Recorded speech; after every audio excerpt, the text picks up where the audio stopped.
Hello everybody, today I'll be doing a book review of Atomic Habits, which is a 2018 work by James Clear. The full title is Atomic Habits, Tiny Changes, Remarkable Results, an easy and proven way to build good habits and break bad ones. And as I just stated, the point of this book is about habits and habituation, and on building good habits and retaining good habits and breaking bad habits. And I really like this book, and I was actually very surprised about how much I enjoyed this book. Self-help and psychology isn't sort of my main interest, but I really couldn't put this book down. And furthermore, and possibly more importantly, I think that this is a book that I'm probably going to be going back to reread sometimes and definitely reference. And I really think that I'm going to try to add some of the ideas found in this book into my life and into my daily life. It was a very well-written book. It's written very in a sort of conversational tone, more like actually like a speech, like a motivational speaker almost. It's very lucid. He uses really great examples and analogies, particularly at the beginning of every chapter. So a very good book, very good read, and very great content. And the book has 7 key ideas, well really 3 key ideas that I think to take away from. The first being the power of atomic habits, which is just the idea that making small changes and building, doing small things to improve your habits, and even improving upon small habits can, in the long run, ultimately, do you very good and be very productive. And he talks about the psychology of that and how people tend to quit habits that they're trying to build very early on because they expect changes overnight, and sort of they expect habits to really alter their lives in a significant way, when you really have to do it little by little, and eventually you'll see the rewards grow over time. And then the second aspect of the book, which was actually my favorite, was on the idea of identity formation and on the interrelation between habits and habituation and people's identity and how they view themselves, and arguably how they are too. On a social level, you might even argue at a metaphysical level. And so James Clear talks about how it's both the habits that we have interact with our identity, how we see ourselves, and even how the world sees us. But more importantly, I think for his purposes, is how the idea of your identity can help to build good habits and break bad habits.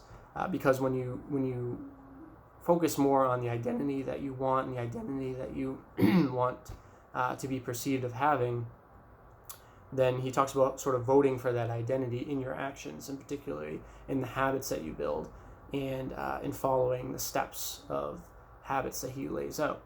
Which brings me to the third main point from this book, which is the 4 rules of habits, which are, take a quick look at the contents. The first law is to make it obvious. The second law is to make it attractive. The third law is to make it easy. And the fourth law is to make it satisfying. But to break that down a little more, he talks about the loop, the habit loop of habits, where there's sort of a chronological order when we do something habitually. There's a cue first, which sort of makes us think about the habit, or even if we don't think about it consciously, it sort of gets our mind or our actions moving in the direction of that habit. And then there's a craving, and then there's a response, which is the habit itself, and then there's a reward, or sort of the effects of the habit. And also he talks about how the first 3 have to do with the actual habit and the action of the habit, whereas the reward part it's more future looking on whether or not the habit is repeated or not repeated, which is very interesting.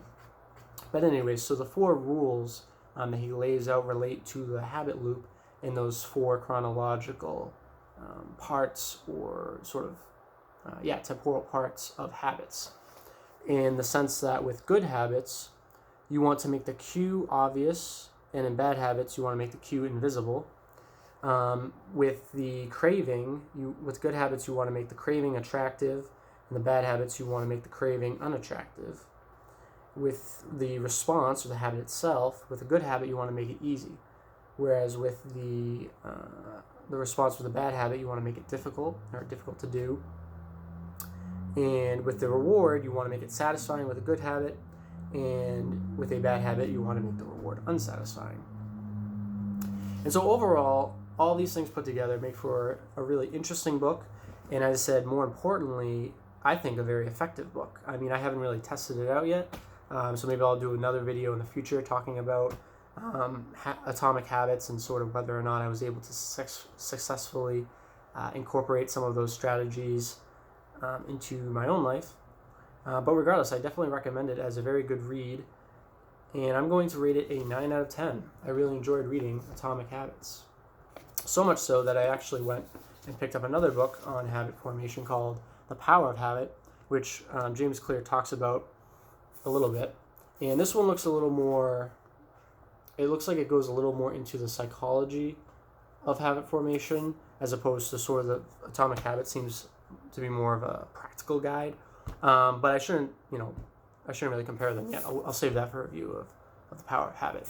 But anyways, Atomic Habits, 9 out of 10, great read. Thanks for watching.